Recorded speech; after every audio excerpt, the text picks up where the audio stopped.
You can't believe everything you hear, not even in Sidwell, Massachusetts, where every person is said to tell the truth, and the apples are so sweet, people come from as far as New York City during the Apple Festival. There are rumors that a mysterious creature lives in our town. Some people insist it's a bird bigger than an eagle. Others say it's a dragon or an oversized bat that resembles a person. Certainly this being, human or animal or something in between, exists nowhere else in this world. Children whisper that we have a monster in our midst, half man, half myth, and that fairy tales are real in Berkshire County. At the Sidwell General Store and at the gas station, tourists can buy t-shirts decorated with a red-eyed, winged beast with Visit Sidwell printed underneath.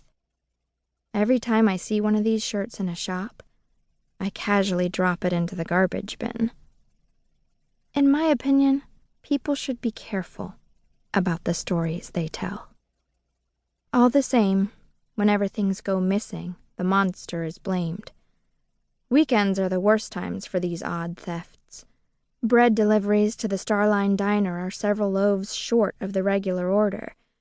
Clothes hanging on the line vanish. I know there's no such thing as a monster, but the thief has struck my family as a matter of fact. One minute there were 4 pies sitting out on the kitchen counter to cool, and the next minute the back door was left open and one of the pies was missing. An old quilt left out on our porch disappeared one Saturday. There were no footprints on our lawn, but I did have a prickle of fear when I stood at the back door that morning, gazing into the woods. I thought I spied a solitary figure running through a thicket of trees, but it might have only been mist, rising from the ground. No one knows who takes these things, whether pranks are being played or someone or something is truly in need, or if it is the creature that everyone assumes lives within the borders of our town. People in Sidwell argue as much as people do anywhere, but everyone agrees on one thing. Our monster can only be seen at night, and then only if you are standing at your window or walking on a lane near the orchards, or if you happen to be passing our house. We live on Old Mountain Road, in a farmhouse that is over 200 years old, with nooks and crannies and 3 brick fireplaces, all big enough for me to stand in, even though I am tall for 12. From our front door there's a sweeping view of the woods that contain some of the oldest trees in Massachusetts. Behind us are 20 acres of apple orchards. We grow a special variety called pink. One of my ancestors planted the first pink apple tree in Sidwell.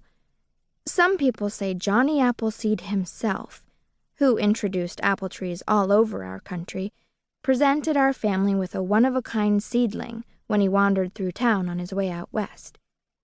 We make pink applesauce, pink apple cake, and 2 shades of pink apple pie, light and dark. In the summer, before we have apples, we have pink peachberry pie. And in the late spring there is hot pink strawberry rhubarb pie, made from fruit grown in the garden behind our house. Rhubarb looks like red celery. It's bitter, but when combined with strawberries, it's delicious. I like the idea of something bitter and something sweet mixed together to create something incredible. Maybe that's because I come from a family in which we don't expect each other to be like anyone else. Being unusual is not unusual for the Fowlers.